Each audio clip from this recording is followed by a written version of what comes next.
I tell you, unless a grain of wheat falls into the earth and dies, it remains just a single grain. But if it dies, it bears much fruit. Walter Brueggemann, one of the great thinkers of our time, has noted that obituaries, they've become very specific. Back in the days when my grandparents were losing the generation that brought them into the world, most obituaries listed the cause of death as natural. People just died. But now far more obituaries list a cause of death, or you can infer the cause of death by noting where friends and family are asked to send memorial donations. Natural causes doesn't really cut it with us. Even though, unless a bus and an ignored red light are involved, most causes of death are natural. We want to know why. Why did someone die?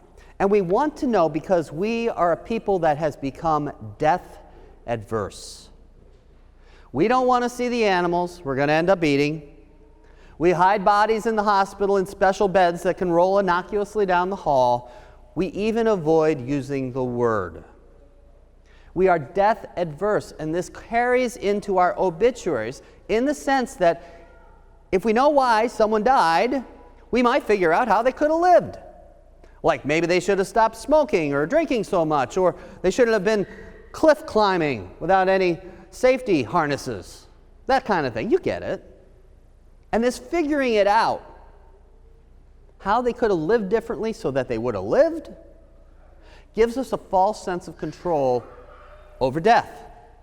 It aids our journey as a death-adverse people. And of course, it's nonsense. I have told all of you the death rate in Mount Joy, 1 per person. But in our avoidance of the big death, we close our eyes to the little deaths that come to us in life. Deaths that come without anyone actually ceasing to be. Deaths that we actually need. A kind of death we need to grow, emerge, become. Unless a grain of wheat falls to the ground and dies, it remains just a single grain. But if it dies, it bears much fruit. But we don't want to live like that. Nah. We struggle for sameness, comfort, routine. We want to hit a happy high early in life and ride that puppy to the end. But life, no matter how much we try to make it look like that on Facebook or Instagram, it ain't like that. And when we think the mission of life is to hit that happy high and keep it there all the time and never know the darkness, the pain, the little deaths, we stagnate. We wonder why. Isn't it true? Why do others seem to have it better than us? They don't. And we find a new kind of pain instead. Look at our Bible story. Moses was a prince in Egypt. He was raised in Pharaoh's household. We see him tending sheep. And we romanticize this because of the image of Jesus, but tending sheep, that was the worst, smelliest, dirtiest job any member of a household could have at that time. Moses had run after murdering an Egyptian who was abusing Jewish slaves, and he had fallen from prince to grunt worker. That is a death. The Jewish people, on the Technicolor coattails of Joseph, had come to Egypt starving. Drought had stolen their way of life. That is a death. But Joseph had become great in Egypt. His dream interpretation skills had saved that country from drought, saved all from that death, and allowed for the Jews, his family, his people, to come in as honored guests. But now a new king arose in Egypt who knew not Joseph, and the Jews became slaves, and that was a death. So what we have is a story of a prince whose way of life died, coming to a people whose way of life had died, and God stepping in and ensuring the rescue. But why, you might ask? Why did God have to let it get so bad? Why not intercede when the Jews had slipped from, say, honored guests to comfy middle class? Why not intercede when Moses was still a prince who just kind of got ticked about how the Jews were getting treated? I'll tell you why. Resurrection, and that's what coming into the promised land symbolizes. Resurrection, it don't come without dying. It doesn't happen because unless we get to the point where we are really, really uncomfortable, we don't tend to listen to God. And if you don't believe me, listen to the Jews as they complain in the desert, even as God is saving them. Oh, in Egypt we have fish, they said, and cucumbers and melons and garlic. Imagine dragging middle-class folk through the desert. They complain so much. Moses says to God, hey, if I found favor in your sight, kill me, so I don't have to listen anymore? Calgon, take me away, plus, huh? If we don't get really uncomfortable, we don't tend to listen to God. Oh, we might think we do.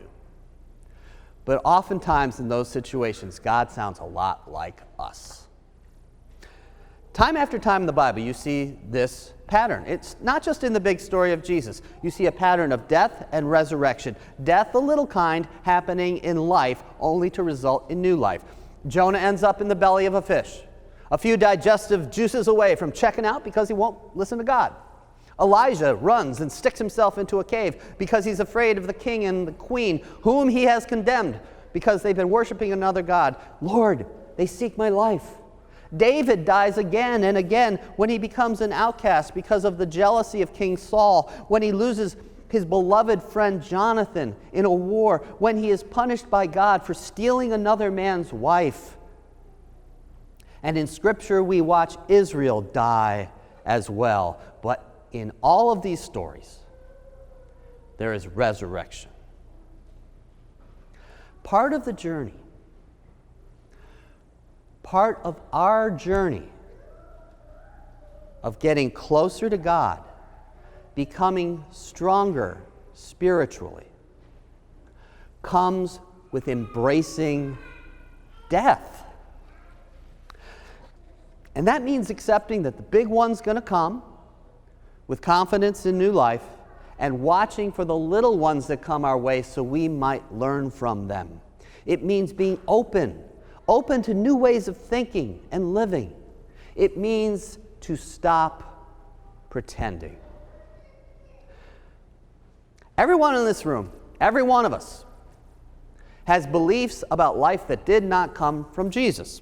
That's okay.